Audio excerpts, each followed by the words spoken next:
Welcome back, students. In this section, we will try to understand all about the standard deviation. Now, standard deviation, this concept in descriptive statistics is most important to understand. Now, enter statistics, or I will say the inferential statistics or applied statistics, are based on the concept of standard deviation.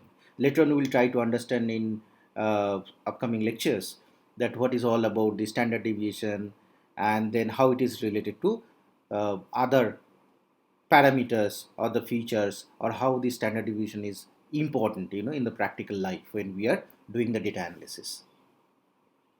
But before I go ahead, this is most important to understand what about the standard deviation. Now, when I'm talking about the deviation, as I discussed previously, the deviation is nothing but how much it is deviated.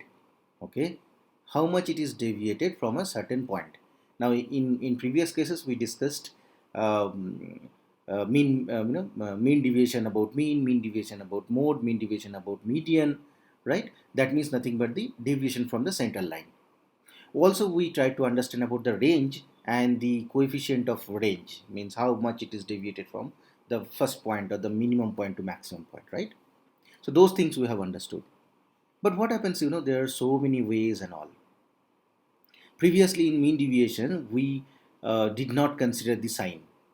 So when we measured the distance or the deviation, we took the absolute value, right? So we ignored the uh, sign of the deviation. Now, a lot of statisticians have come across and tried to understand how we can make it a standard, right? The moment I say that deviation, that means there is no end to that.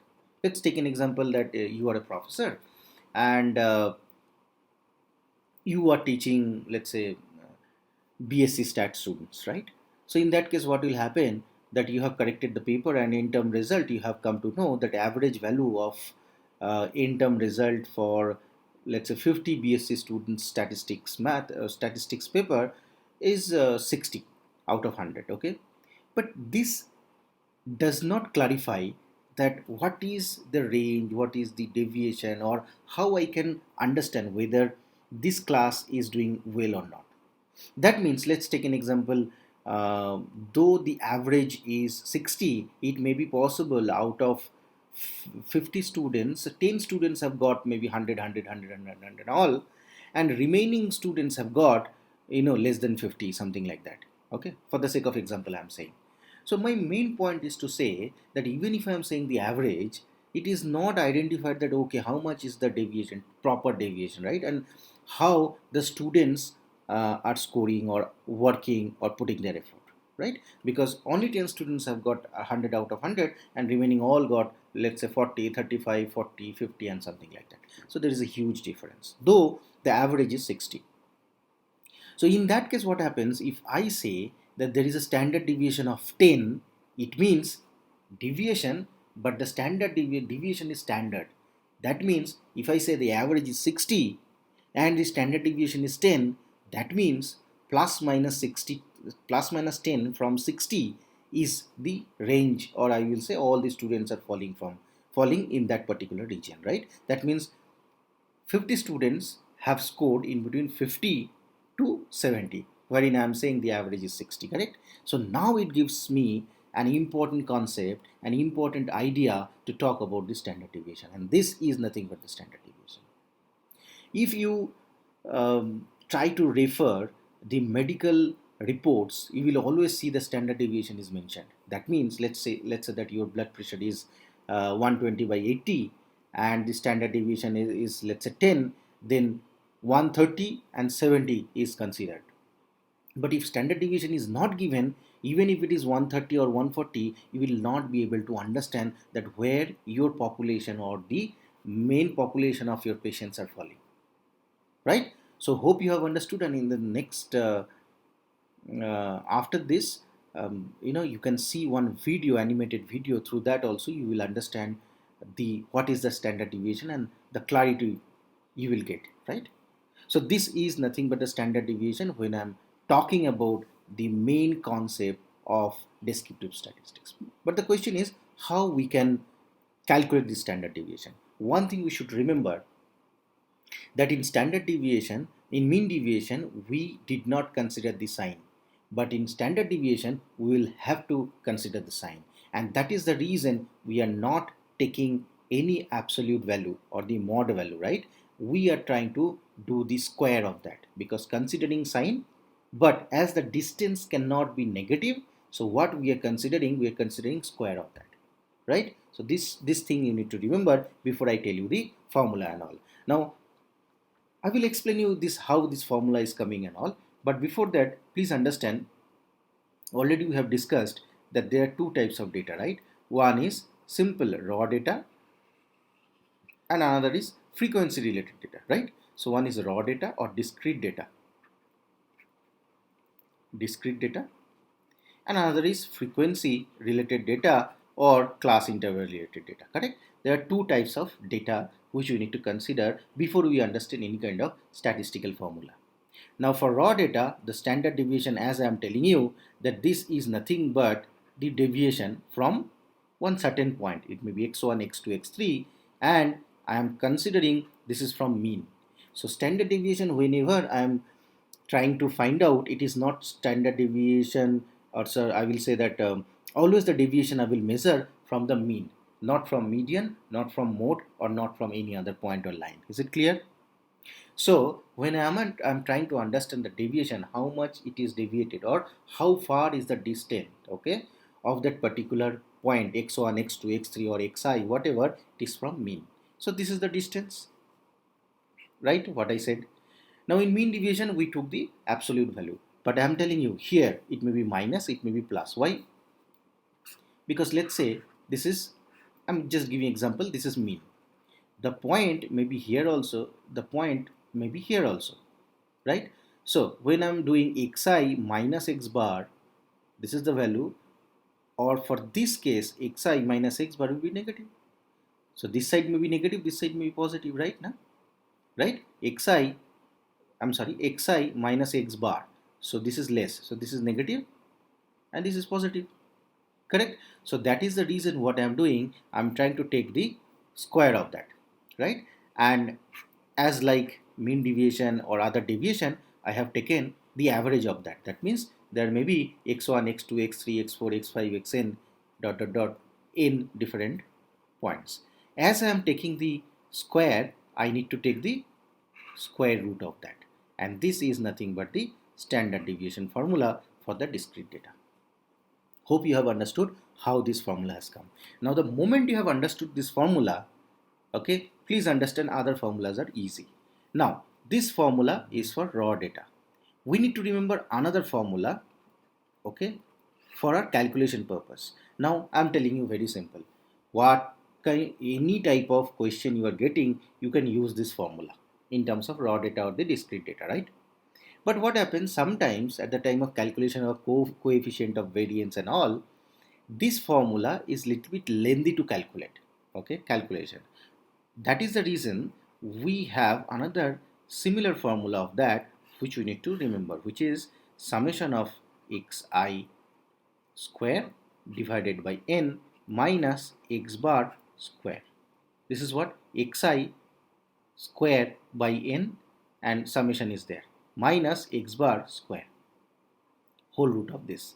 This is another formula, easy formula which you need to remember, and this is much easier for calculation when we are trying to calculate coefficient of variance and other type of problems. But again I'm telling you, first formula is sufficient to calculate the standard deviation for raw data type or discrete data type problems. Okay. Now coming back to the frequency related data, in case of frequency distribution, okay, that means 5 to 10, 10 to 20, 5 to 10, 10 to 15, 15 to 20, and frequency is given, correct? Or 3, 4, 5 xi is given against frequency of 5, 6, 7, correct? This kind of data.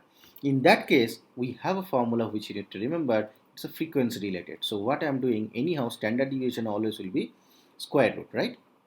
So the square root will be there. Now there is a similarity, right? Summation of fi into xi square, see, like this, okay, divided by n.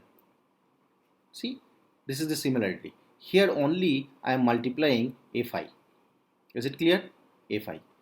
Same thing here, what I am doing, summation of fi into xi divided by root n whole square. So sometimes what happens, n is nothing but summation of fi square, fi also. Okay, you understood? Yeah. There is another formula, it's a little bit easier formula. What happens when we are having continuous class interval related problems are given, and we have the class width, okay, 5, 6, 7, and here class width is nothing but denoted by c, right? So that kind of problem also we can use this formula. It will be much easier because you know that to calculate the arithmetic mean we had multiple formulas, right? And therein we considered assumed mean and so on and so forth for the sake of easier calculation. Here also, when we'll be getting frequency related, continuous interval related problems, distribution problems, then we can use this formula. That will be much easier. And what is that? It is nothing but the, what is the class width? C is the class width.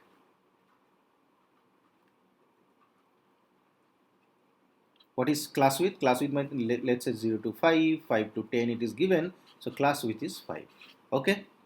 Now see, whole root of, same, there is no difference, fi into ui square divided by n minus summation of fi into ui divided by n whole square. See, there is no difference in that. Only instead of xi we are writing ui, okay, and as ui is nothing but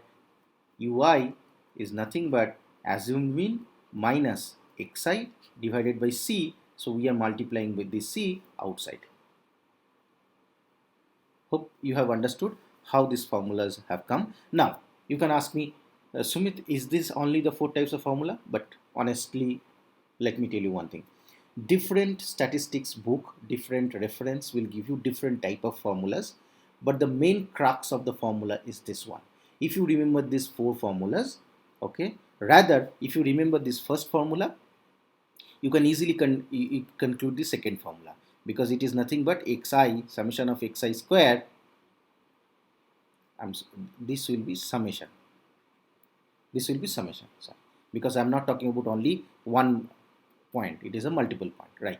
So summation of xi square divided by n, and this is coming here x bar square, right? So this, now if you remember this formula, conclude this formula is coming from here. Okay, see, instead of xi square I'm just multiplying fi, because I'm talking about the frequency related data.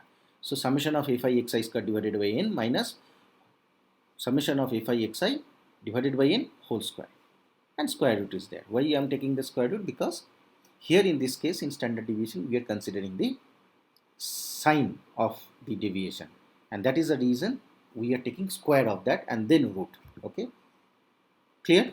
If you remember this formula, then automatically this formula is coming. Instead of xi, you write ui, and as ui is nothing but divided by c, we are multiplying with c. Hope you have understood. Easy to remember. Now you can ask me, sir, Sumit, is there any other formula? Yes, there might be multiple formula. Like this one also, you can multiply in terms of raw data, think that frequency data. So from here also you can get another formula. What is that? Summation of whole root of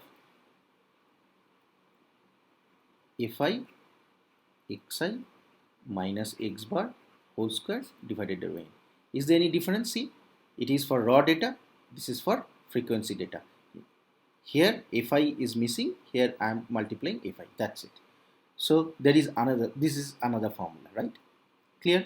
So there may be multiple formula which can come based on the books, different books and all, but trust me and blindly trust me, okay? If you understand these 5 formulas you can remember, then bingo, you are through with standard deviation, you are through with coefficient of variance and all these formulas are coming from only this formula which I have explained you, right? Right?